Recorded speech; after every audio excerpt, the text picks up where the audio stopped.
ನಮಸ್ಕಾರ ಗುರು, ಎಲ್ಲ ಸಂಪಲ, welcome back. ಏನು ಗೊತ್ತಾ, ನಮ್ಮಮ್ಮ ಇಷ್ಟು ದಿನ ನನ್ನ ಅಡುಗೆ ಮಾಡು ಅಂತ ಕರೀತಾ ಇದ್ರು. ಬಟ್ ನಂದು ಒಂದೇ ಡೈಲಾಗು, ಹೋಗಮ್ಮ ಅಡುಗೆ ಯಾರು ಮಾಡ್ತಾರೆ, ಅದು ಸಖತ್ ಬೋರಿಂಗು ಅಂತ ಹೇಳ್ತಾ ಇದ್ದೆ.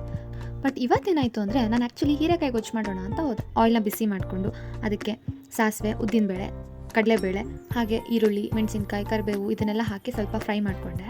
ಅದಾದಮೇಲೆ ದ ಮೇನ್ ಥಿಂಗ್ ಈಸ್ ಹೀರೆಕಾಯಿನ ಹಾಕಿದೆ. ಹೀರೆಕಾಯಿ ಸ್ವಲ್ಪನೇ ಫ್ರೈ ಆಗ್ತಾ ಹೋಯಿತು. ಸ್ವಲ್ಪ ಬೇಗ ಫ್ರೈ ಆಗಲಿ ಅಂತ ಒಂದು ಸ್ವಲ್ಪ ಉಪ್ಪು ಹಾಕಿದೆ. ಅದು ಫ್ರೈ ಆಗ್ತಾ ಆಗ್ತಾ ಒಂದು ವಾಸನೆ ಬಂತು ಗೈಸ್. ಯಾವುದೋ ಸ್ಟ್ರೆಸ್ಸಲ್ಲಿದ್ದು ನನಗೆ ಆ ಸ್ಮೆಲ್ ಮೂಗಿಗೆ ಹೊಡೆದ ತಕ್ಷಣ ಸಖತ್ ರಿಲೀಫ್ ಆ್ಯಂಡ್ ರಿಲ್ಯಾಕ್ಸ್ ಫೀಲ್ ಆಯಿತು. So then I realised cooking is not a boring thing, it's actually a therapy guys.